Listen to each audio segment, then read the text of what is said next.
How do we do collective mental hygiene?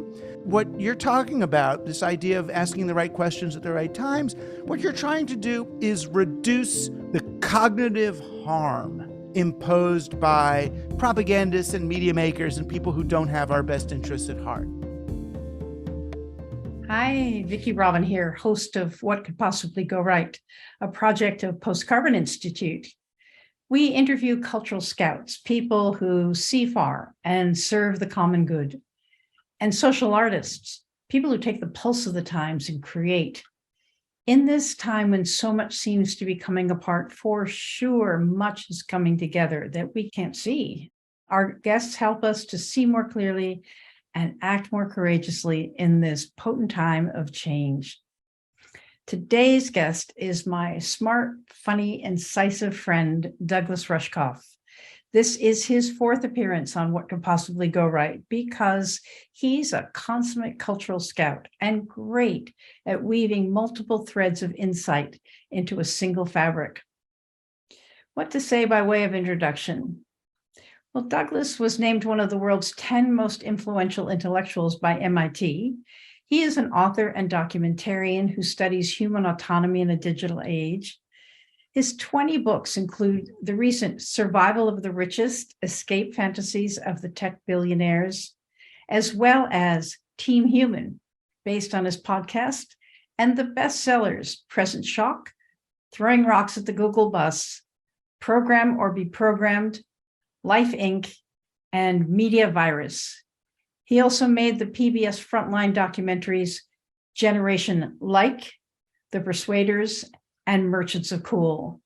His book, Coercion, won the Marshall McLuhan Award, and the Media Ecology Association honored him with the first Neil Postman Award for career achievement in public intellectual activity. His work explores how different technological environments change our relationship to narrative, to money, to power, and to one another. He coined such concepts as viral media, screenagers, and social currency, and has been a leading voice for applying digital media towards social and economic justice. And here's Douglas. So, hey, Douglas, my podcast friend, I met you early on when I started What Could Possibly Go Right. And just to be completely candid, I rose in love with you. You're just the right blend of humor, smarts, heart, and exquisite ways of speaking about what concerns us both. And gorgeousness. Yeah, gorgeous. Yeah. That our society is selling our souls for a mess of Black Friday deals and the democratization of banality through social media. So I wanted to check in at the end of 2022 already, my God. Yeah. What are the stories that are pounding at our attention?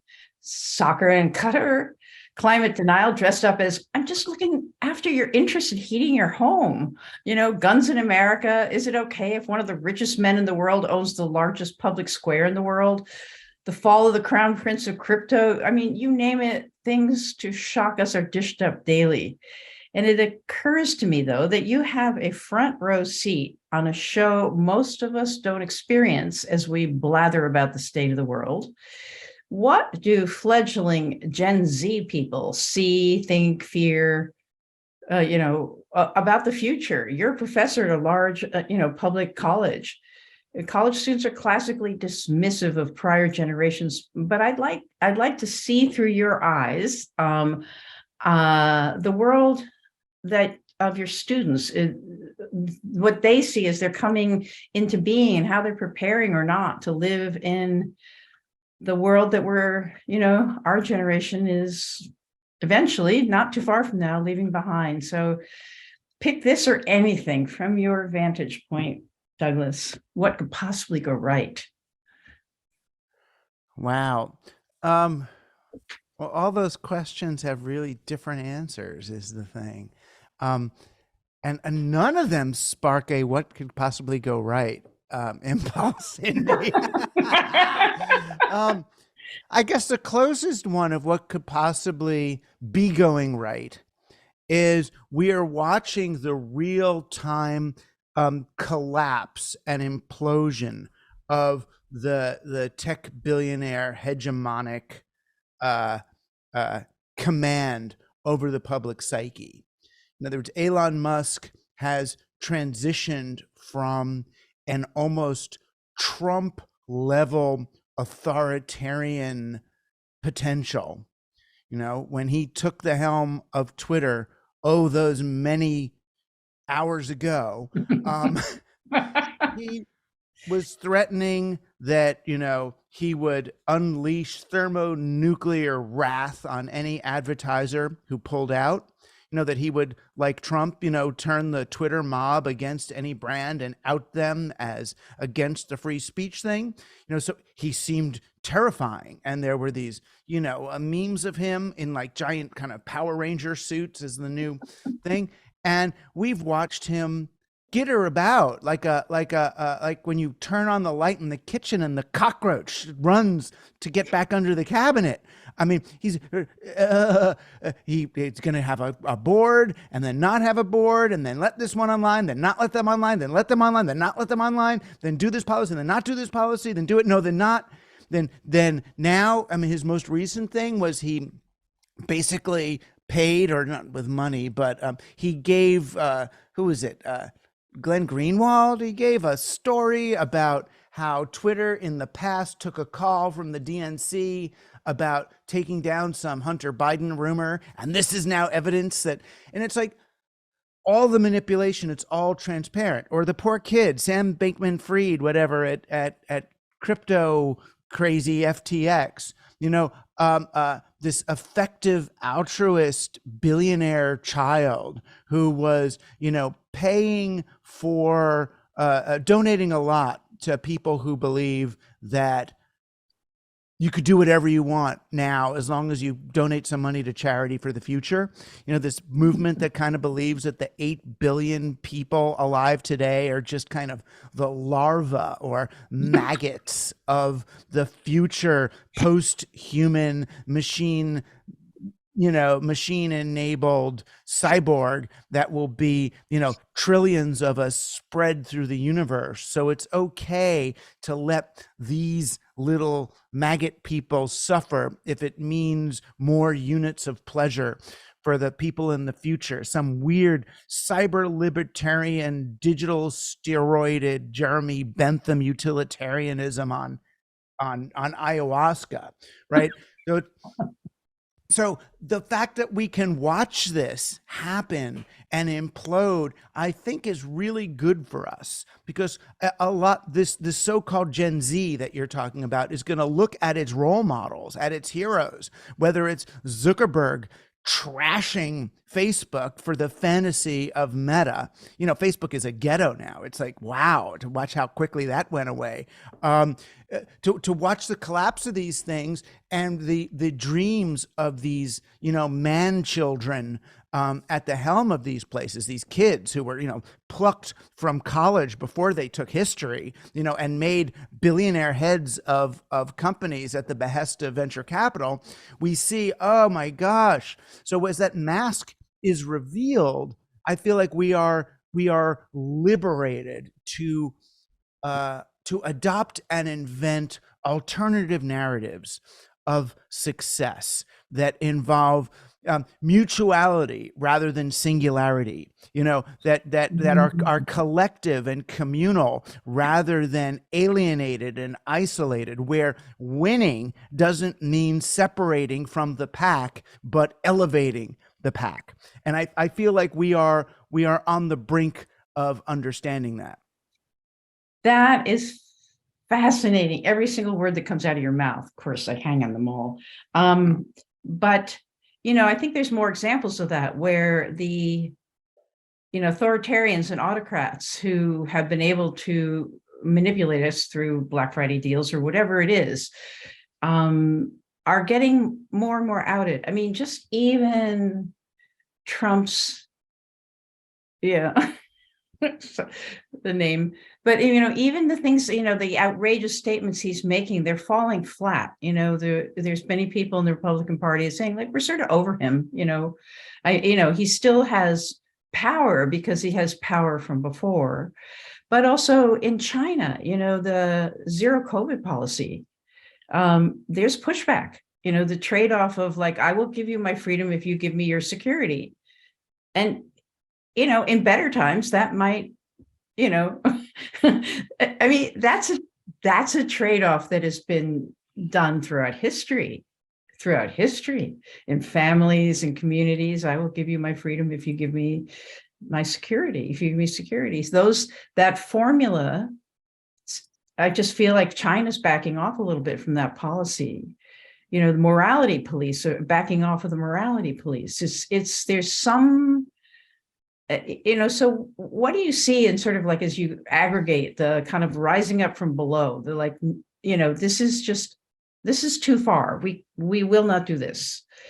And it doesn't even necessarily have a political agenda. It's not Marxist per se. It's just like, no, just right. like, no. But I think that, as you say, the authoritarians, the ones who could get away with it before, are just too much on display. Yeah, but I think, how to say this nicely. Don't nice. I think that the right is better at acknowledging its own affect, its own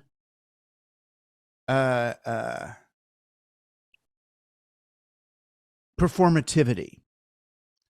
And the left is not quite acknowledging it.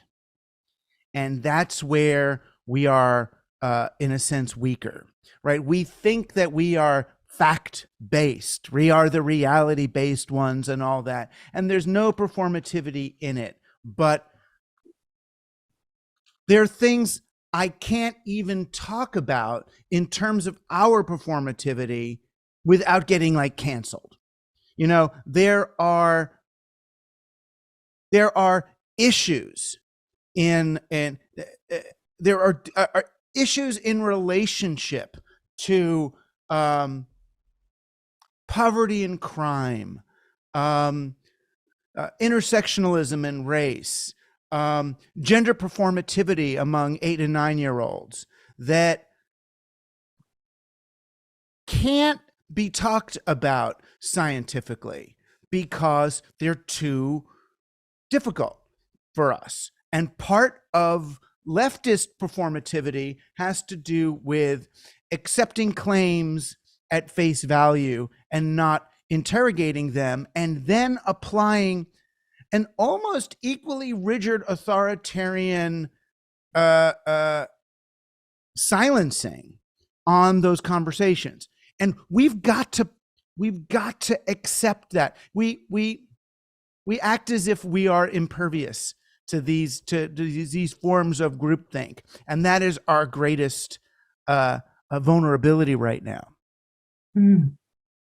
How would you frame that up so that it creates some space for learning without just being, I guess what I would do is to say we have to understand authoritarianism less as something coming from a particular dude and more as an environmental condition.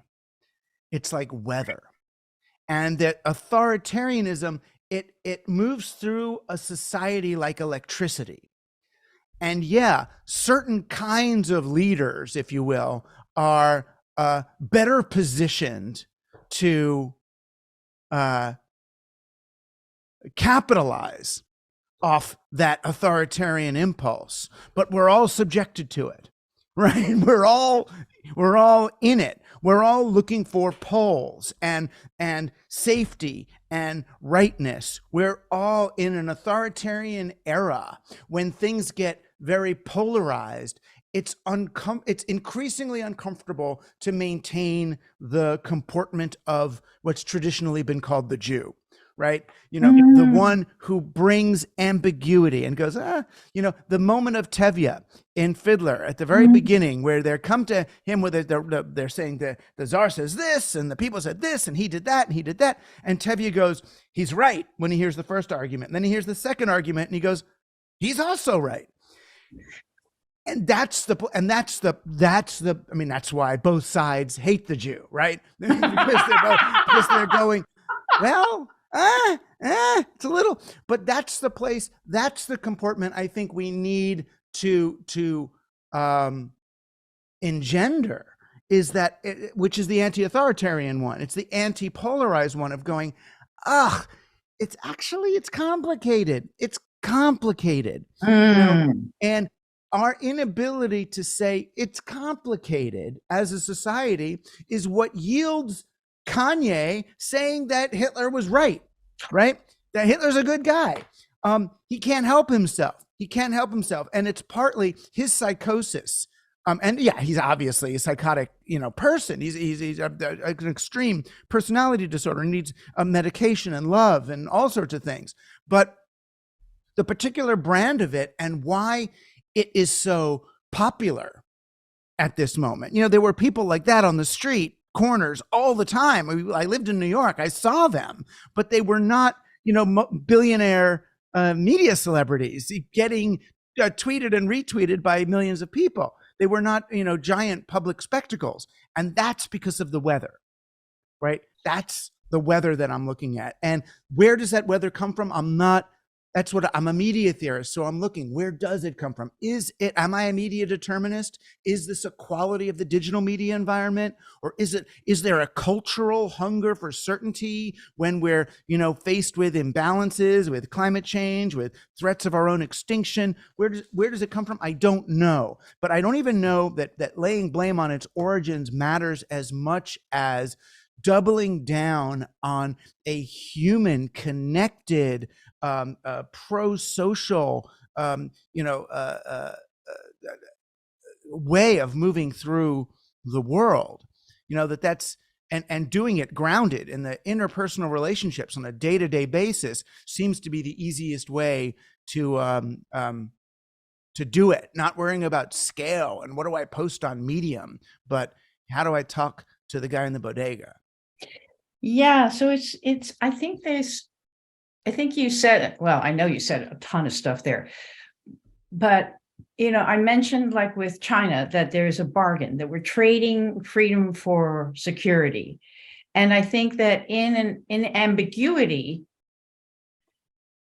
and a desire for security, you will trade some of that. You will trade some of your freedom of thought. You will trade some of your freedom to be an outlier, to contradict. You don't want to be canceled because social ostracism is like the worst thing. So, that may be part of the electricity or just the goo that we're living in is this ambient insecurity about the future. And how are people going to double down so that they feel like they've got their landing pad, like at least I have my XYZ,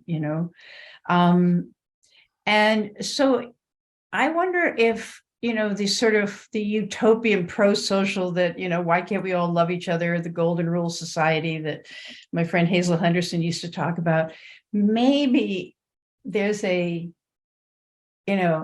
coming of age sort of thing that we're being put through, it's complicated, ambiguity.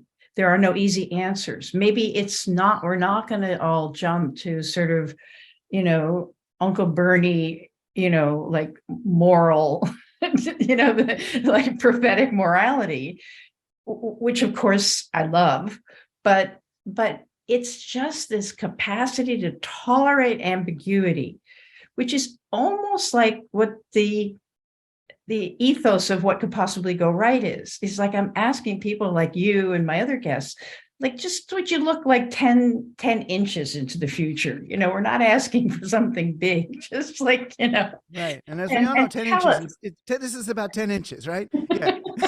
Yeah. It's like, just what do you see? I think that's probably what has been driving. That's been driving me. And this thing is like, can we get some help from people who are willing to tolerate ambiguity? You know, Right. I think the way we'll do that, and this is the meme I was thinking of playing with, is trying to convey the idea that life itself requires ambiguity, that that's what animates life itself, and that without ambiguity, you die. That mm, there's nothing. You regret. Then, once there's not an ounce of ambiguity left, you are a machine. a robot or a machine or essentially dead, right? That's the Pharaoh, what God said about Pharaoh when he was trying to make Pharaoh strong enough to not back down, even after all the plagues. He said, I'm going to harden Pharaoh's heart. And there's a lot of, biblical debate or scholarly on what that actually means. And to me, what it meant is if you, that your cruelty eventually hardens your heart to the point that you don't have free will anymore. You're dead. That Pharaoh became a robot. He became essentially like an AI, so that because he's just automatically enslaving others. And I think that's what happens when I look at the Sam Bankman-Frieds or the Elon Musks, and however whimsical they seem to be, they're no longer engaged with the ambiguity of existence. That's why there's like people who can engage with the ambiguity of existence are in that in between weird place. People who can't, what you see is them flit back and forth, like, yes, no, yes, no, yes, no. And that's when you're watching, and that's the beauty of watching Musk melt down in real time, is him going 0 to 1, 0 to 1, 0 to 1, 0 to 1. It's like, right. It's like Mr. Data, would you please fix my glitch? Or like the Tin Woodsman, I just needed heart because everything's getting like rusted in position, right. And it's that whole, which way do I go? Which way do I go? Which way do I go? It's like, just, it's like my friends who were tweeting, last night because they were all scandalized about Elon Musk leaking to, Glenn Greenwald or Matt Taibbi or whoever it was about, the DNC telling Twitter to not to publish stories about Hunter's laptop. Like, this is like, what did you think?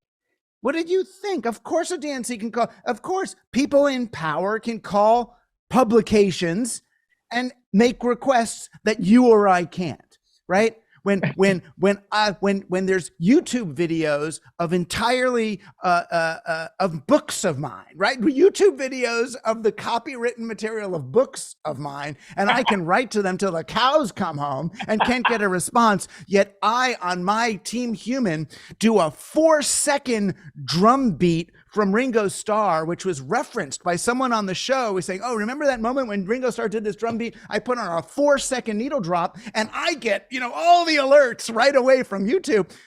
Duh. I mean, what did you think is going on? So they're all scandalized about this planted story, basically, by Elon Musk trying to get more attention to Twitter by making it look like he can now publish rumors there, or publish news about Twitter. The brittleness of my friends who are well-meaning leftists but upset, get so scandalized and clutch their pearls at a moment's notice. It's the same thing. It's the same. And there are real things to act. If you want to be, when I get tweets in the middle of the night that someone's scandalized, what I'm imagining is, what did Putin do to the Ukrainian babies, right? Or what's happening in Pakistan? Are the people up to their necks in water now rather than just up to their waists? What's being done? What new group of refugees has been refused passage away from a climate disaster or war zone to somewhere else? There's real stuff. There's such real stuff happening that these distractions are, again, it's not intentional, but it's how fascism actually works, is you distract the public with spectacles that they can grit their teeth over and divert their attention from the actual human horror that they could take real world action to abate. Right. Yeah. Wow. But the good news, Yeah. what can go right is we're uh, is Wait. we're coming to see it. I think we're getting nauseous with it. I think, I used to be upset, we were talking about students. My students don't watch any of this or know about any of it, but I'm teaching at a public university where they're not even reading the stuff I'm giving them, much less, the stuff anybody else is giving. They're just trying to survive and get, from their job at the Foot Locker in order to class and not fail, in hopes of getting a entry-level job at at a sports broadcasting network. They just want to live, and they care more about, you're right now, more about the Mets than they do about, Zelensky or somebody. It's a different thing. They're not these, more high-strung Princeton and Oberlin students who are looking out at the social justice landscape and wondering, what to do. But I do see it. I see, the women at Oberlin planning to organize buses for women who need abortions in Ohio when it's illegal, how to get them out of get them rides and to convey them out of the state to get the reproductive services they need. So I do see, among the elite colleges, I do see very organized forms of, if not resistance, I guess that counts as resistance, but more service, and that's the shift in focus now. And I think it's a good one. And this is probably the best result of the social justice movement has been, the first impulse of an effective activist today is to focus on the most vulnerable. Who's the most vulnerable? So something's been passed, an anti-abortion law has been passed. What is the vulnerable population that's going to be affected by it, and how do we mitigate the harm? Wow, isn't that a great place to start? Yeah. Isn't it? Because it's like, and I'm glad there's still people who want to go to the Capitol and yell at the Supreme Court or do whatever you do. I don't know how that works. I'll just vote and let those people do the thing. But I do understand how to do logistics for the vulnerable people now. How do we compensate for that? And in that, and the more people we enlist in that, really, the more people are going to care about the issue. Wow. Yeah. What a mouthful. I want to just roll back a little bit. I'm still on this sort of, you're talking about Pharaoh's hard heart, and basically when we close our hearts, we actually see, this is another what could possibly go right thing is I think you have to have a tender heart, as you say, who's being harmed and how can I help? You have to have that kind of heart to be able to see it all, because otherwise your strategy has huge blind spots. Like in the 90s, when I was working on consumerism, I just felt like there was no defense in the basic consumer society to people asking, a legitimate, not, hectoring question, like, well, is it working for you? Like, is the money you're spending buying you something you really want? And do you have anything else you wanted to do with that time? So there's I just feel like the more power experiences itself as unassailable, it's got a, free lunch, free pass, I am beyond consequence. That's when it's brittle and it's vulnerable to a rupture somewhere that it can't even see. It's too big to see its blind spot. So I think that's another piece of what I'm hearing from you is that, and I feel it sort of in my bones too, that up at the, I stupidly call it the overlords, but up at the level of the overlords, there's a sense, I think, of such disconnect from what's, what you call the larvae. There's such a disconnect from. Yeah. Well, that's because they can't feel it. It's that's like what this book is about. The survival of the richest. That's my latest book is all about that. And it's called Escape Fantasies of the Tech Billionaires. And most people think it's about them going to their bunkers, but them going to their bunkers is just the central metaphor for this separated bunker mentality, that the object of the game is to earn enough money to insulate yourself from the damage you're doing by earning money in that way, right? So they are separate from the thing, but they're not. They're just positioned differently in this kind of, authoritarian fascistic nightmare fractal that they're helping to perpetuate. Yeah. So I guess one of my instincts now is, as you say, you can go and you can protest at the Supreme Court, and yes, God bless you. Please do that if that's what your gig is. But I feel like there's another, what could possibly go right, if you will, is that there is a lot of creativity at the ground level. It's like, okay, big gaping holes are opening up. For example, where I live, we're developing gaping holes in our sickness care system, in the clinics and the hospital, and there's just holes. I just love that when you even said sickness care system, I was like, wow, that's an optimistic phrase. It's as if there's a sickness care system. I mean, my God, there's a patchwork of for-profit corporations. It's a sickness profit system. Oh my God. Sickness care. I was just like, oh, I want to live in that world with a sickness care system. Even a faulty sickness care system sounds so good. I think that what I said was like was like a mind formed in a prior time. Yeah. I actually think there's a system, and I'm always surprised when it breaks down. Public health care. Totally. Remember that? Public health care. It was like this idea, like, I mean, what we still have, which is so funny. It's such a relic of another era. I've been going there a lot. The public library. My goodness, you go there. Do you have one on the island? Is there a library? We have public libraries up and down the island. They're really wonderful. More than one? Yeah.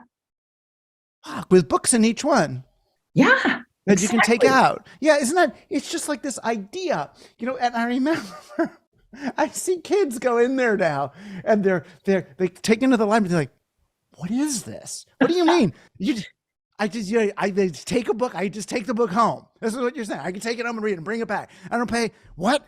How does this work?" Because they're so stuck in the business model. It's like, yeah, we just did this. Who did this? Who did this? Well, there's a bunch of people really were into it back in the 1800s. It's like America is going to be public, and there's literacy, and schools. You don't pay for schools either. Well, you do through school tax or whatever. But yeah, all the kids, you're allowed to just go to this place, and teachers will tell you stuff and show you how to read. It's like, and so there's still so many great examples out there, if you're willing to look at them, of like the commons. Totally. We actually did it. It's So what could possibly go right? I hate to harp on this. I'm just kind of coming back to it, but it's not even like, advancing to social affection. It's just understanding. You don't have to like anybody. Don't worry. Don't worry. You don't have to like your neighbors. You won't. I promise. You can hate them. Hold the hate.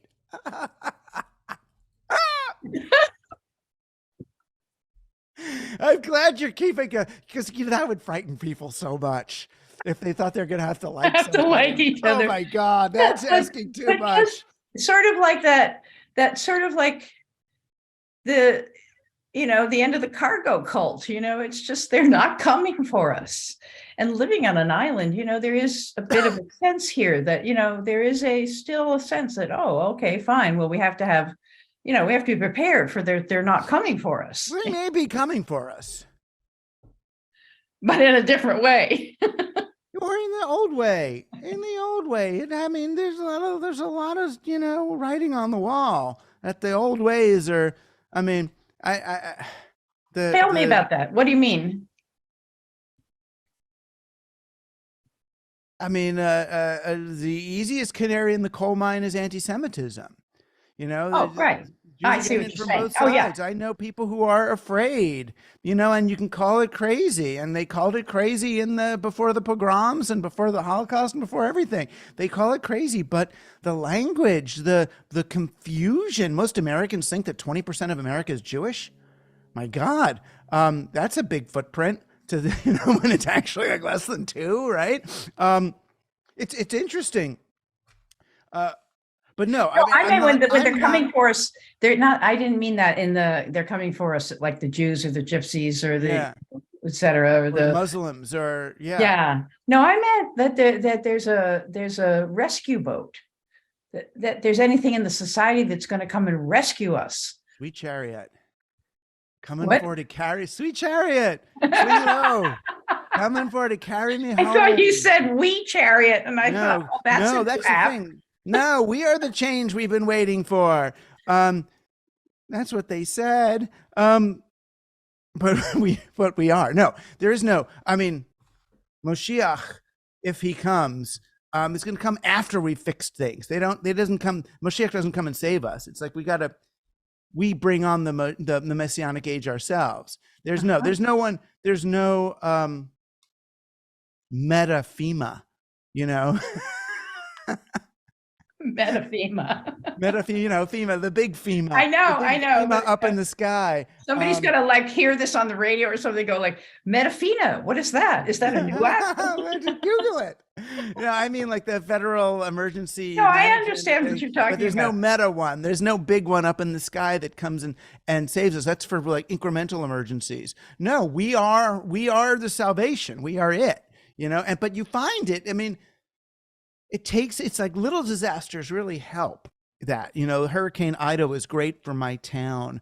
My town gets so divided between the sort of lefties and the righties, the Trumpies and the Bernies, the yes for school board and no for school board, all that kind of stuff. We're like a microcosm of America there. But then when Hurricane Ida comes and buries a bunch of houses in mud, we're all out there together digging out our neighbor, and all of a sudden you realize, oh right, we're just digging out our neighbors together. And what unites us in our actual lived local day-to-day reality is 99% of our activity compared to what separates us, which are these more performative ideologies. I think that's really an interesting observation. Like if you take your eyes off the screen or the news or whatever, we live locally.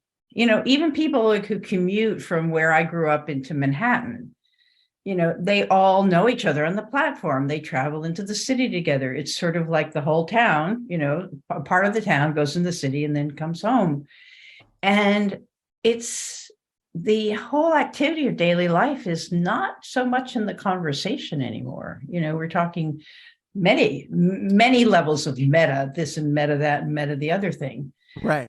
But instead, what happens is they put certain figures on the screen, right, Totally. that get us totally upset. So the right wing gets upset because they see a teenage trans kid on TV. Oh my God, I'm upset. The left gets upset because they see a guy wearing a MAGA hat, or whatever the MAGA people believe. And it's like and cool, you found something upsetting and you put it on the screen, and I can be upset by that and then generalize from seeing that to a whole bunch of other things to be upset about.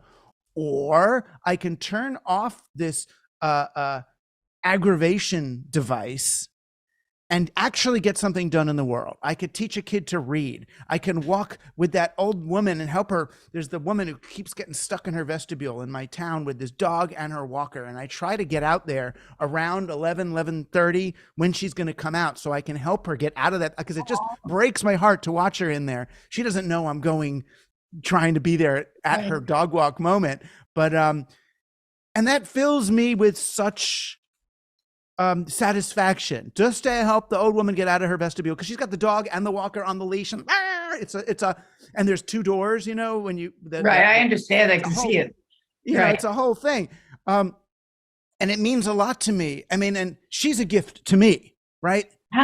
She's the gift to me. I have an opportunity for service, because it's so hard. In some ways, it's so hard to find people who are willing to accept the service. That's really the bigger issue. It's not that there's not. It's way easier to give than to receive right now. They don't. They're afraid of what they're going to owe you or something. It's odd, Yeah, I think you've also pointed out another thing that earlier on we were talking about ambiguity. Like, ambiguity is the name of the game, and so basically, if we want to live in the world that we're in, we're going to live in ambiguity.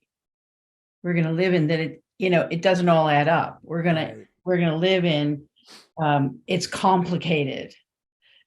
And so learning to live in it's complicated is actually a skill of adaptation to our time. Yes. Second Yes. one, Yes. And and that's why more people find it easier to go to a Marvel movie than a David Lynch movie, right? Because the certainty of killing the bad guy or whatever is so much easier than the uncertainty of what just happened there, you know? exactly. But I want to say that another skill, so these are skills. Like you want to Yes. do something, here's a skill. You Yes. know, cultivate ambiguity. If it's complicated, go like, oh, yum. I'm Yum. going to hang with Exactly. this. This is the yummy thing today. The other one is to watch what is happening to your nervous system in the presence of stories meant to knock you off center. This is what I had to learn during the Trump era, that Great. I turned over my nervous system to him. It was like all I had to do was just like fling some red meat from my indignation system out there. And I was like, oh, this is terrible. And I start organizing my life around correcting for something he didn't really even mean. He was just, jerking us around. So this capacity, I don't even know. I think there must be a question somebody can ask themselves in the midst of like, I don't believe that he just, what else, like, what is the question we can ask ourselves is when we're just, the indignation is rising, our blood is starting to boil in the presence, just even of symbology, just words. Right. Like what, is I start to think, what is the effect that this is trying to have? Or am I being sold a product? Am I being like, is this a magician? Am I paying attention to A and not B? And I think, there's people who are like, at the university level who are public intellectuals, people think about this all the time and they don't understand how how hard it is for us peons out here. We don't read their monographs. We don't read, these high level magazines. We're just trying to survive. And this mass of people trying to like be decent in this media environment full of shock and sort of manufactured suspicion. It's like we have to like that's in a way that's like the most precious thing right now is we have to be able to stay in as upright citizen brigade, if you will, to in not buying it, just not buying Right. it. And it's interesting. I'm noticing now that um, that state of sustained triggered indignation Yeah. seems to be a precursor to taking the black or the red pill. That I notice it in my, so I have two or three friends now who are effectively being really effectively triggered by Musk and Greenwald and Taibbi and those things. And I sure whatever they're saying, it may be true, but the choice to let the indignation rise, if you do your check, there's indignation's rising. Pause for a second and ask some questions. Who benefits from my indignation? Oh, look, Elon Musk is tweeting about this in order to restore interest in his platform. He set up the news. He released the leak. What's going on? Even if it's true, what larger matrix am I becoming a part of here? Totally. That's what I used to suggest in the old, consumerism days is like, who wins if I believe this? Yeah. Yeah. That's the old, I mean, you're talking basic media theory. Oh, 101, eh? Well, you know what I mean, though? If we just forgot it. It's what I try to teach in my propaganda class at in City University. It's who wins.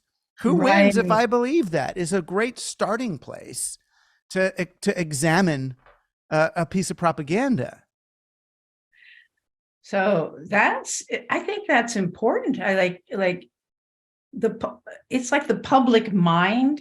I have a friend who's really interested in this question of the public mind, and if the public mind doesn't have the ability to think clearly about its own future, what is the public mind? What is it?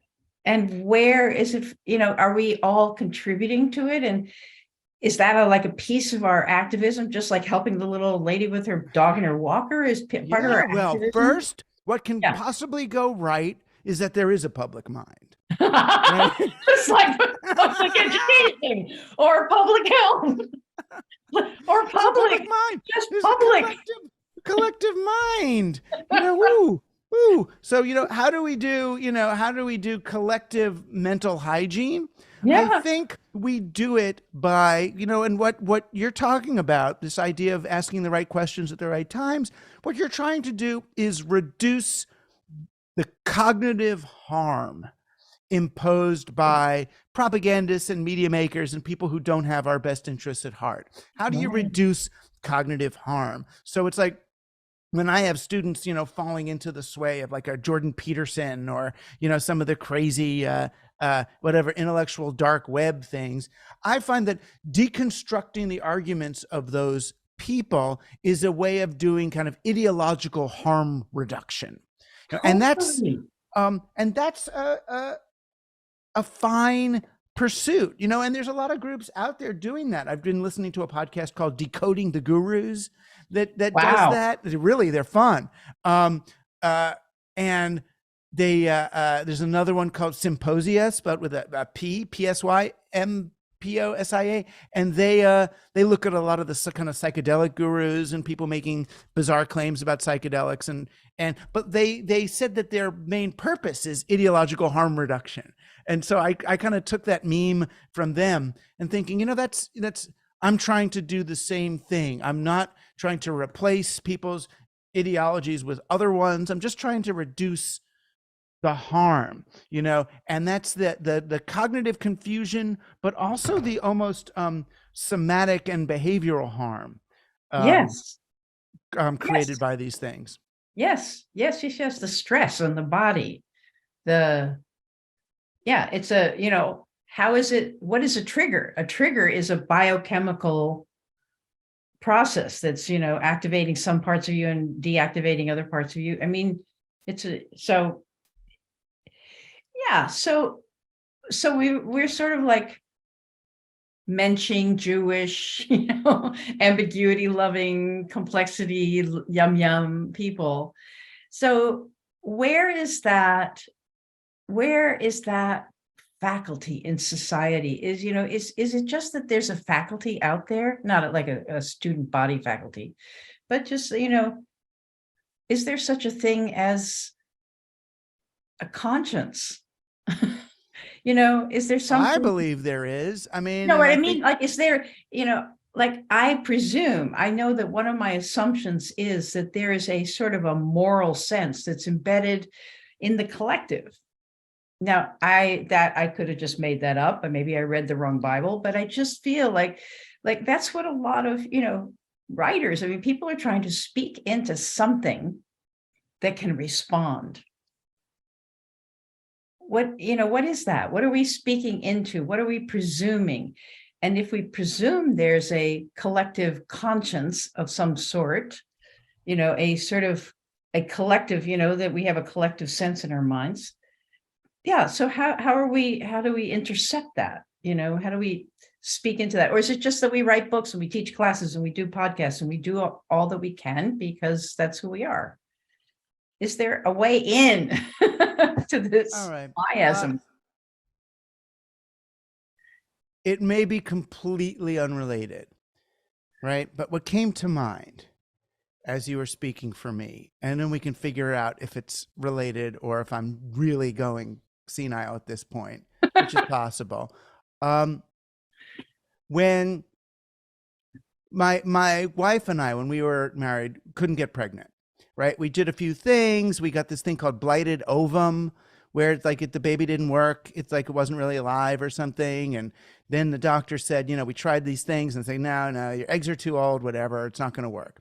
So we decided to adopt a baby, and we had to do all these things to get the baby, and one of them involved like a health blood test or something I had to do. So this guy, they sent this guy to the house to take my blood, and he was like really Muslim. You know, he had the Muslim yarmulke on and all this stuff, and he's taking my blood, and I'm telling him the story, and he goes, "Oh, you want a baby? You wait."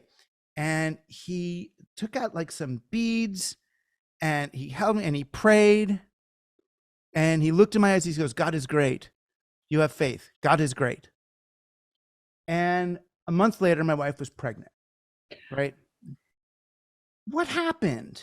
What was that? This Muslim man came in a plainly Jewish house talking to a guy who's, you know, it's like, what happened there? What happened there was the human organism came to its rescue through every cultural whatever barrier thing. I mean, sure, his religion says don't ever touch a Jew. I'm sure my religion says don't ever let a Muslim pray for you, right? I'm sure it's all in there in the footnotes somewhere. And it led to, I mean, I know it's not science, but it led to the actual procreative life energy thing.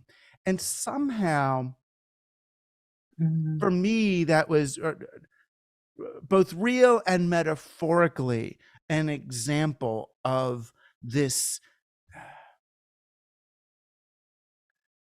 transhuman, interhuman potential that is just alive at all moments and generative of life. You know, that's our capacity.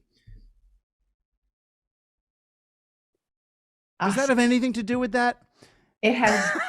I don't even remember what I exactly asked. I mean, it was sort of like a question of, are we good? You know, do we have it in us? Do we have it in us to transmit, you know, a loving culture? Do we have it in us to activate that thing within a society that tends towards health, is anti-brittle, if you will, that tends toward health, that tends toward menshiness, if you will. Yeah. And that was, I mean, what a beautiful moment. What a beautiful story. And, we started out this conversation, and we're going to have to wind it up, a little bit of a critique of the brittleness of the left, that, you can't critique anything because then, what is it like? Leftist fragility. It's like, right. We can't interrogate, right? We have to be able to interrogate our own performativity, our own vibing, and see and understand what it is. And also to have compassion for it, to have that menschy sense that inside that performative behavior is a fellow or sister human with that same impulse to express love, the collective, to serve. That's it. That's them trying to help the collective. So it's almost like that's another piece, a little clue from this conversation, is to remember at some level either the fear that's driving what comes toward us, or the good intentions.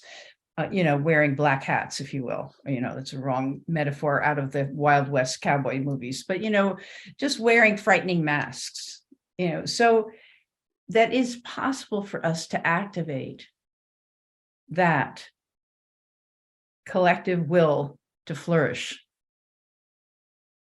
Right. And you do it, I know what I experienced with that man. I can only imagine what he experienced. Right. And that's the thing. We experience human flourishing through others. Totally. You can't do it yourself. You can acquire something, but you can't That's what, back to my team human. You can't be fully human alone. To be fully human means to enable others. That's where. Totally. And so I'm going to take it like a little bit further, is just to go around the world with to sort of go out into whatever you consider nature, the park, the trail beside the river, whatever, and have the imagination that other living beings are also rooting for they are rooting for us. Like, to talk about trees rooting for us is sort of like haha, but anyway, but there is a. But they watched us get here. I mean, they And were here long they're the before older us. brothers, and Yeah. they're rooted. There's like, not only are there other blessed human beings who will open the door for you when you're struggling with your walker and your dog, but there's other blessed non-human beings who are also rooting for us. Just imagine if instead of the natural world going like, boy, the sooner we get rid of these pishers, the better off we're going to be. Yeah. Imagine that there's energy of goodwill. Imagine even your gut bacteria are rooting for you. They better be. They better be. Exactly. Yeah, really. Exactly. And I feed them things that they would really like. I'm nice to them. I'm trying to be. Yeah. Yeah. Anyway, we're just going to have to wrap this up because of time, and you have stuff to do, and probably I do too. I could talk to you forever. And that. we shall. We get it forever. And then afterwards, after this life, we Oh, get to hang can out, we do don't that we? too? Isn't there a park bench in the afterlife we can sit on? And Totally. In my afterlife, there's going to be a park bench with you on it. Excellent. All right, then I'll come to that one. Okay. Thank you once again, Douglas, for considering the insane mess that we're in with a really wonderful sense of humor and possibility. Hey, thanks for listening. Don't forget to subscribe and leave us a 5-star review so that this hopeful message can get out to more people. Check out Post Carbon Institute's Resilience website for show notes and for more guest information. Thanks also to Cher Miller, Amy Burringrud, and Clara Winter of Post Carbon Institute, plus production assistant Michelle Wig from frugalityandfreedom.com.